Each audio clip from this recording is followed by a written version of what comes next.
So I want to tell you that we'll never surrender. We never will. Ever. Ever. Our campus tour this fall will continue. There will be even more tours in the years to come. America Fest here in Phoenix this December will go on. It will be greater than ever. The radio and podcast show that he was so proud of will go on. And in a world filled with chaos, doubt, and uncertainty, my husband's voice will remain. And it will ring out louder and more clearly than ever. And his wisdom will endure. My favorite too, but my husband's favorite word in the English language was earn. He would call all of you to be people of action who earn the future America deserves. So to all of the young people who felt inspired by my husband's faith and hard work, all of you already know what Charlie would want you to do. You know. You know. If you're in high school or if you're in college, go find your local Turning Point USA chapter. Join it. Stay involved. He wants you to make a difference. And you can. You can. The movement's not going anywhere, and it will only grow stronger when you join it. If there isn't a chapter, you can't find one, then start one. There is no excuse. You can start one. And as my husband used to say in this room, every single day, if you want to get involved, the best way you can do that is going to tpusa.com. That's what he would say every day from this chair. Every single day. I watched his show every day, and he would always say, if you want to get involved, go to tpusa.com.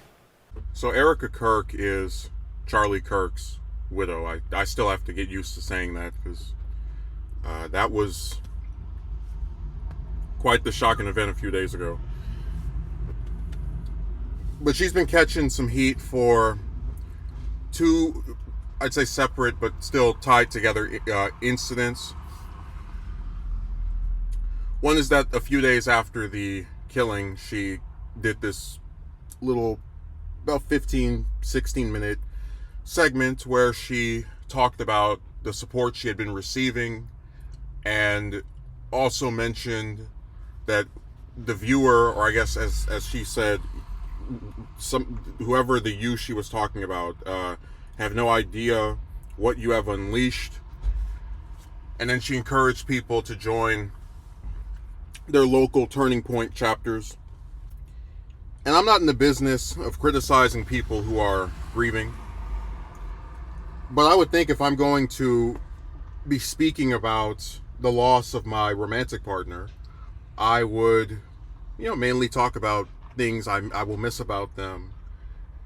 Not go, hey, by the way, if they thought they could silence his message, they were wrong. Join our organization. Also, the way that she addresses you, it felt like there was almost an insinuation that there were multiple people or factors that killed Kirk, which is not true. He had a lone gunman, and he had some mostly faceless, insane people, being happy about him being shot. But besides that, the opposition to him really is just people who don't agree with what he had to say, which, I would be included in, but who, nonetheless were not satisfied with him being taken out in such a disgusting manner. I don't know, the composition of that video just kind of had me a little uneasy with the implications. Like, you're supposed to be speaking about the people who were supporting, your grief and whatnot, and then you're going to stage this commentary right by his empty chair and have merchandise on the table. And again, she's allowed to do whatever she wants. I just thought it was kind of strange. Now, the other thing that happened is that within the last 2 days, she put up a video of her kissing on the fingers of Charlie's corpse, his embalmed corpse as it sits in the casket. This has led some people to speculate that he might still be alive, that this was all faked and staged. Now, I just want to say that repeating that makes me want to vomit, because we literally graphically saw this man lose his life on camera, along with the 3,000 people that were there physically for the event. But secondly, it kind of illustrates the parasocial relationship people have with celebrities. Like, I get that, I mentioned, and this is why you never saw a video about him before his death on this channel. I don't watch any conservative commentators except for O'Reilly and Mark Levin, the former, because sometimes he says something I do agree with, something I think is reasonable, and Levin is just like comedy. Like, I just laugh at the, just him playing it up to his little audience. But there are some people who get so used to watching a person online. It could be Kirk, it could be, Ben Shapiro, etc., where once that person no longer is alive, especially just like when they were healthy and you saw them the day before, a few days before, it's so difficult to believe that they're gone that you have to convince yourself, well, this can't really be what happened. This can't really be the truth. There must be some kind of stunt they're pulling. And man, it's so weird seeing people criticize a corpse. Well, if that's really him, then why are the hands yellow? Why does it look like a mannequin? And I'm just going to say this.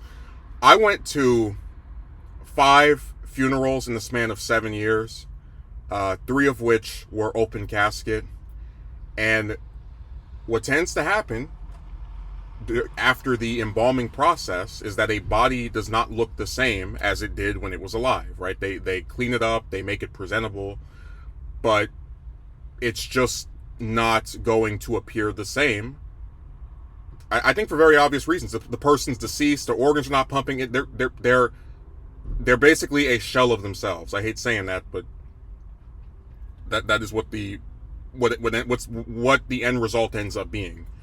But I just find it like so tacky to criticize the way a corpse looks. But then also on the flip side of it, I was just thinking, it's like, is it weird for her to talk to the corpse, to maybe like touch the finger of it or whatever? No, I don't. I've seen people do that before. I went to one funeral where someone kissed the corpse of the person we were there to mourn. But what I think is kind of strange is posting video of yourself hovering over the body. I don't know, it just seems like the things that should be private are like out in the open, and it's like stuff that, even if you're a Kirk fan, do you really want to see his remains like in a casket and then his wife sitting on top of it? And is that really something you want to see? Well, someone said, oh, well, we shouldn't criticize her because we can't understand her grief, and people grieve in different ways, etc. Which I guess I can see their points, but the counterance to this is that when you make stuff public, you open yourself up to whatever response there may be. And if she had chosen to just not respond publicly to the assassination, not have any comments, not have any statements, no videos, then I don't think any reasonable person would be critiquing her. But to do a speech where you basically market his group while mourning him, turning it into like a little commercial, and take his corpse and make a video with it, I do think people can look at that stuff and go, okay, so is this real? Because I know if hypothetical, if my wife were killed, it's most certainly in that kind of manner, you're not going to see any videos of me swearing revenge, promoting her organization for more members to join, and then her laying in a casket and me kissing on the finger. I don't know, just it seems really strange to me. And it's unfortunate that video has now promoted conspiracy. Like, we already had conspiracy theories of like what forces led to his death, but now we're getting conspiracy theories that he's alive. And again, I get it. You know, people want to believe that their favorite commentator is still around. I mean, you know, I'm in no way criticizing the sentiment of wanting that person to be alive, but the fact that they're using his body as proof that it doesn't look the way it did when he was alive, it's tacky. And it's something that is brought on, unfortunately, by his widow posting it.